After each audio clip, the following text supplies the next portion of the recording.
Every single day you obsess over that three-digit number, you are paying a price most people never calculate. Not in dollars, in decisions, in freedom, in the quiet tax you pay every time you reshape your entire financial life around a score invented in 1989 by a private corporation called Fair Isaac.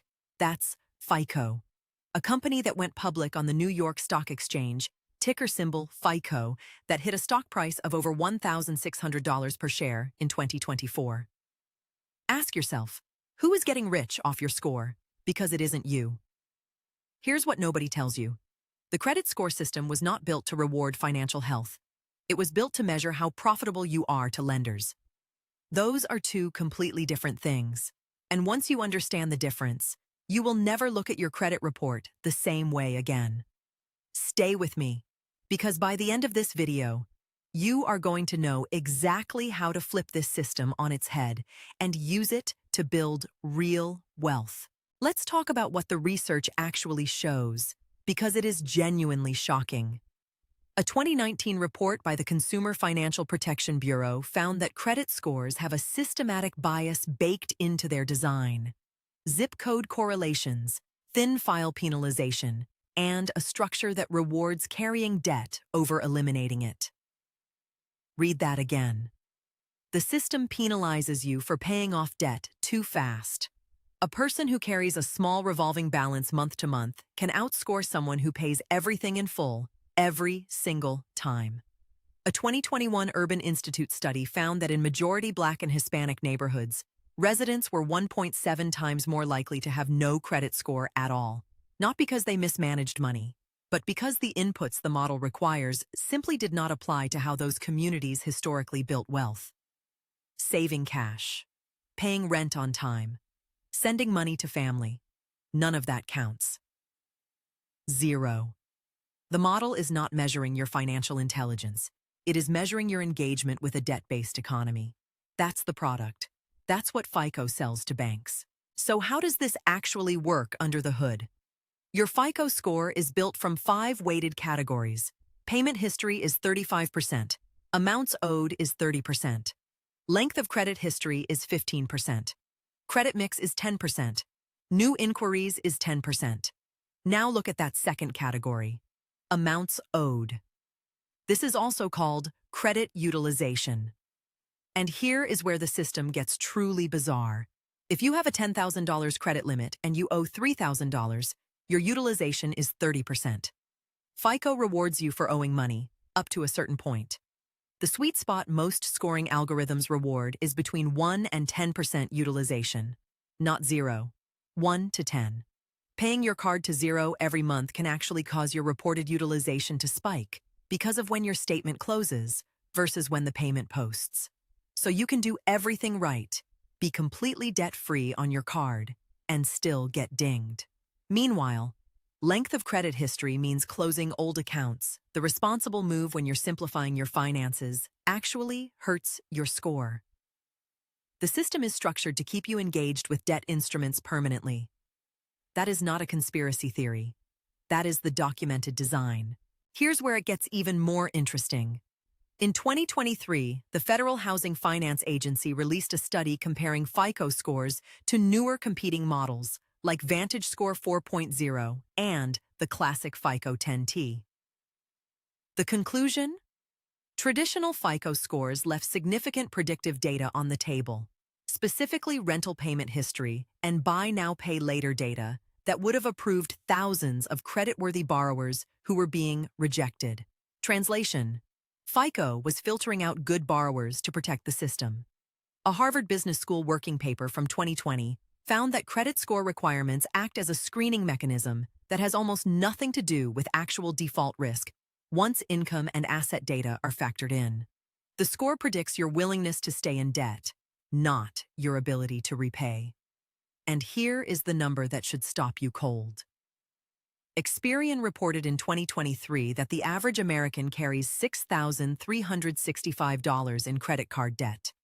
The average interest rate on that debt hit 22.77% in late 2023, the highest since they started tracking. The system is not failing. It is working exactly as designed.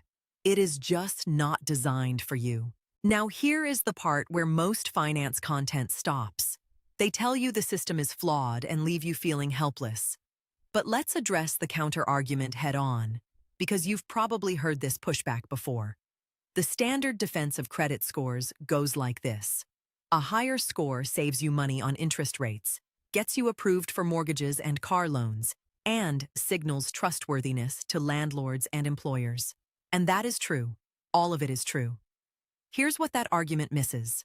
It is a circular trap. You need the score to access affordable credit. You need affordable credit to participate in the modern economy. You need to participate in the credit economy to build the score.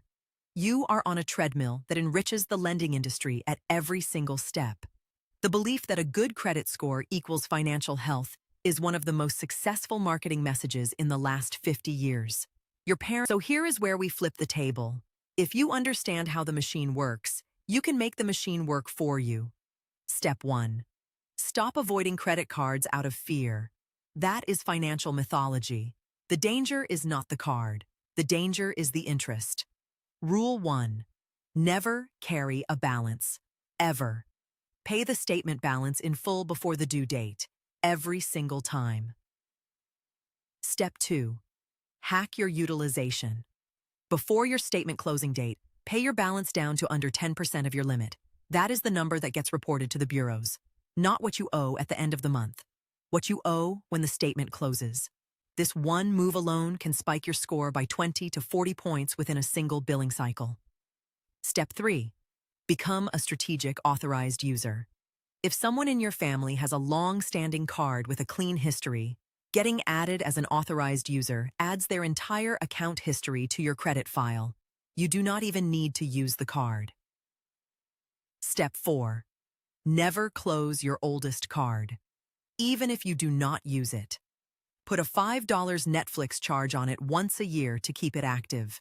That card is your history. Now here is where I want to be direct with you. The single most effective tool I've found. Let's close the loop we opened at the start. The question was, who gets rich off your credit score? The answer is FICO, the banks that license their model, the lenders who use it to price your debt, and the entire credit reporting ecosystem that monetizes your financial data. But here is the shift. Now that you understand the mechanism, you are not a participant in that system. You are a strategist operating inside it. Your credit score is not a measure of your worth. It is not a report card on your intelligence. It is a behavioral profile built by a corporation to serve lenders. The moment you stop treating it as a personal judgment and start treating it as a game with known rules, you gain control. Build your score deliberately. Keep utilization under 10%. Never pay interest. Use rewards cards as cashback machines. Let your oldest accounts age. And always, always, remember, the goal is not a perfect credit score. The goal is financial independence. A great score is just a tool you use on the way there. If you found this valuable, hit subscribe, because next week we are breaking down the exact moment your 401k becomes a tax trap and what to do before it is too late. That video will make this one look like a warm-up. Before you go, 2 things. First, drop a comment below with your current credit score range and what one thing from this video you are going to implement this week. Reading every single comment. Second, if you want the full credit optimization checklist I use personally, that is linked in the description completely free. No email required. Just a gift for making it this far. Disclaimer. This video is for educational purposes only. Nothing constitutes financial advice. Always consult a licensed financial advisor.